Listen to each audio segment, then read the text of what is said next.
কর্মসংস্থান দেওয়া হবে কি হবে না সে কথা জানা নেই। অন্যদিকে যে সমস্ত ভাতা ছিল প্রত্যেক ক্ষেত্রেই বরাদ্দ বৃদ্ধি হয়েছে, কিন্তু শিক্ষার ক্ষেত্রে, স্বাস্থ্য ক্ষেত্রে সেখানে কোনো বরাদ্দ বৃদ্ধি নেই। এটা কি তাহলে শুধুমাত্র ভোট কেনার জন্য এই ভাতার টাকাই বৃদ্ধি করা হলো?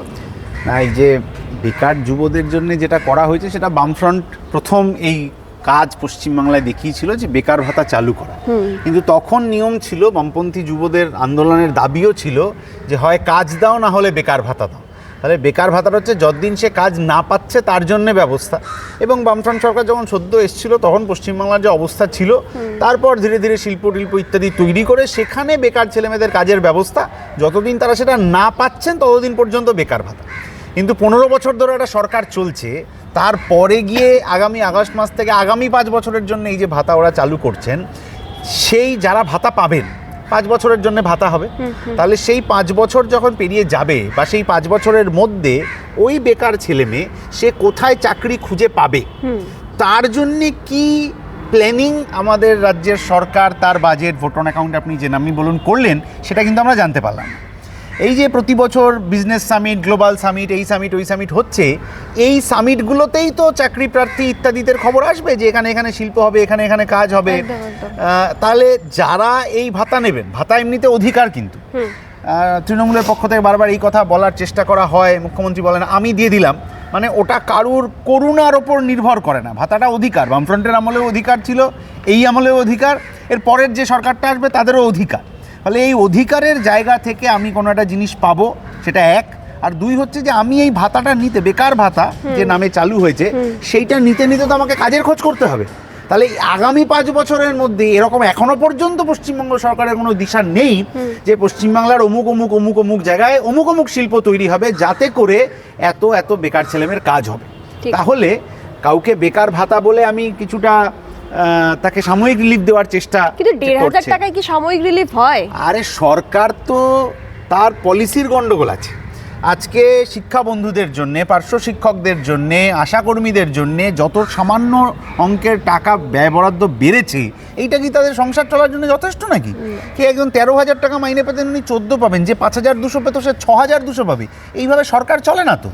সরকার সাধারণ মানুষের জীবন যন্ত্রণা উপলব্ধি করতে পারছেন না, এটা ভোট অন অ্যাকাউন্টের মধ্যে স্পষ্ট। যদি পারতেন তাহলে এই যে ডেলিভারি ওয়ার্কার যারা, তাদের জন্য সরকার কোনো প্যাকেজ ঘোষণা করেননি তো। পরিযায়ী শ্রমিকদের জন্য কোনো প্যাকেজ ঘোষণা হয়নি। পিছিয়ে পড়া অংশের মানুষ, এসসি এসটি ওবিসি, তাদের জন্য পিছিয়ে পড়া এলাকায় যে বিশেষ প্যাকেজ চালু ছিল, সেইগুলোতে ব্যয় বরাদ্দ কমে এসছে। তাদের পানীয় জল, তাদের নিকাশি, সেই এলাকাগুলোতে সেখানে ব্যয় বরাদ্দ কমে এসছে। এবং শিক্ষাক্ষেত্রে যে স্কলারশিপগুলো পাচ্ছিল স্টুডেন্টরা, সেখানেও কোনো বৃদ্ধি হয়নি বরাদ্দ। স্কুল বন্ধ হয়ে যাচ্ছে, তার কোনো দিশাও তো নেই। যে স্কুল বন্ধ হয়ে যাচ্ছে, কয়েক হাজার স্কুল বন্ধ হয়ে যাচ্ছে, যে স্কুল চালু রয়েছে তাতে মিড ডে মিলে পর্যাপ্ত পুষ্টিকর খাবার দেওয়া যাচ্ছে না। মিড ডে মিলটা কেন চালু হয়েছিল? গরিব বাড়ির ছেলেমেয়েরা আসবে, তারা বাড়িতে যেহেতু পাচ্ছে না সেইটা, তারা স্কুলে পর্যাপ্ত পুষ্টিকর খাবার পাবে যেটা তার ভবিষ্যতের জন্য কাজে দেবে। তাহলে এইবারের বাজেটে ওই বন্ধ হয়ে যাওয়া সরকারি স্কুলের প্রতি সরকারের দৃষ্টিভঙ্গি কি? এইবারের বাজেটে মিড ডে মিলের প্রতি সরকারি দৃষ্টিভঙ্গি কি? সেটার কোনো চর্চা হলো না। কয়েকটা প্রকল্পের ভাতা বাড়িয়ে দিলেন, যা বাড়িয়েছেন প্যারা টিচারদের জন্য হোক বা আশা আইসিডিএস প্রকল্প কর্মীদের জন্য হোক, সেটাও খুবই সামান্য। সেটা আরও বেশি বাড়ানো উচিত ছিল, কারণ সরকার যে এত এত হাজার হাজার কোটি টাকা দেনা করছেন প্রতি বছর, বাম আমলে বলা হতো না অত টাকা দেনা হয়ে গেল।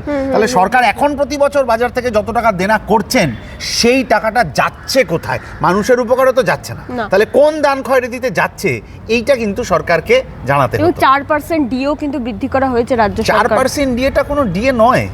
যদি কালকের সুপ্রিম কোর্টের নির্দেশ দেখেন, তাহলে ইমিডিয়েট যত টাকা দিতে বলা হয়েছে, অধিকার, আবার বলছি অধিকার, কারুর দয়ার দান নয়, এবং 31শে মার্চের মধ্যে বাকিটা তার সদস্যের কমিটি, 4 সদস্যের কমিটি, তার কমপ্লায়েন্স, যা যা সুপ্রিম কোর্ট বলেছেন, সেই নির্দেশ অবিলম্বে রাজ্য সরকারের মান্য করে দেওয়া উচিত, কারণ ওটা অধিকারের প্রশ্ন আছে বলে। কিন্তু রাজ্য সরকার এটা মান্য করবেন কি করবেন না সেই নিয়ে কিন্তু এখনো কোনো কথা বলেননি।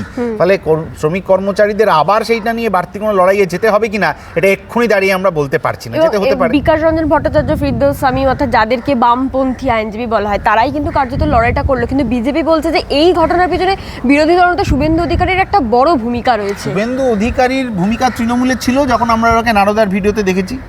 শুভেন্দু অধিকারীর ভূমিকা বিজেপিতে এসেছিল যখন উনি বলেছিলেন যে ইডি সিবিআই আসবে আর তৃণমূলের চোরেদেরকে ধরে নিয়ে যাবে। তাহলে এই যে দুটো ভূমিকার কথা উল্লেখ করলাম, সেই দুটো ভূমিকাই আজকে শুভেন্দু অধিকারী ভুলে গেছেন। নারদার ভিডিও উনি ভুলে যেতে চান, আর উনি যে দুর্নীতির বিরুদ্ধে লড়াই করবেন বলে ভোট পেয়েছিলেন বিজেপির হয়ে, সেটাও উনি ভুলে যেতে চান।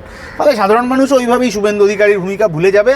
ঘোলা জলে মাছ ধরার চেষ্টা বিজেপির পশ্চিমবাংলায়, যতদিন তৃণমূল আছে ততদিন এই চেষ্টা বিজেপি করবে, কিন্তু সফল হবে না। কিন্তু এই যে 500 টাকা বরাদ্দ বৃদ্ধি করলো লক্ষ্মীর ভান্ডার, এটাতে তো তাহলে তৃণমূল কংগ্রেস তাদের যে মহিলা ভোট ব্যাংক সেটাকে মজবুত করে নিল আরো ভোটের। না, এটা ভোট ব্যাংক মজবুতের ব্যাপার না। আপনি যে মহিলাকে 500 টাকা বাড়তি দিচ্ছেন লক্ষ্মীর ভান্ডার, তৃণমূল নিজেরা হিসেব করুক, সরকার নিজেরা হিসেব করুক, সেই মহিলা গ্রামের গরিব বাড়ির মহিলাদেরকে মাইক্রোফিন্যান্সের জাল কিভাবে যে সর্বশান্ত করে দিয়েছে তারা হিসেব করুক। আমরা বাংলা বাঁচাও যাত্রা একটা তথ্য দিয়েছিলাম যে 33,000 কোটি টাকা এই মাইক্রোফিন্যান্সে খাটছে। আমার বাড়িতে যে ভদ্রমহিলা কাজ করতে আসেন, তার বাড়িতে কোনো একজনের শ্রাদ্ধানুষ্ঠান উপলক্ষে তিনি, ব্যাংক নেই তো, বিজেপি সরকার তো ব্যাংক মার্জ করে দিয়েছে, প্রত্যন্ত গ্রামে ব্যাংকের ব্যবস্থা নেই, ফলে তিনি বাধ্য হয়েছিলেন ওরকম একটা চিট ফান্ডের থেকে, ওনারা মাইক্রোফিন্যান্স সংস্থার থেকে লোন নিতে। বাড়িতে শ্রাদ্ধানুষ্ঠান রয়েছে, এখন প্রতি শুক্রবার করে হচ্ছে খাতা লেখার লোক আছে, আর খাতা লিখে কিছু একটা টাকা নিয়ে চলে যায়। কত নিচ্ছে, কত সুদ, কত কি, সর্বশান্ত হয়ে যাচ্ছেন তো মানুষ। তাহলে যে টাকাটা পাচ্ছেন সেই টাকাটা যে তার সিকিওর করে রাখা থাকবে, তার জন্য এই মাইক্রোফিন্যান্স কোম্পানিগুলোর ওপর রাজ্য সরকার তারা কি পদক্ষেপ নিচ্ছে তার কোনো হদিশ আমরা এই বাজেটে দেখতে পেলাম না। তাহলে গরিব মানুষের ওইটুকু টাকা সেটাও যদি মাইক্রোফিন্যান্সের সুদের ক্ষেত্রে চলে যায়, তাহলে গরিব মানুষ কোথায় গিয়ে দাঁড়াবেন এই পশ্চিমবাংলায়?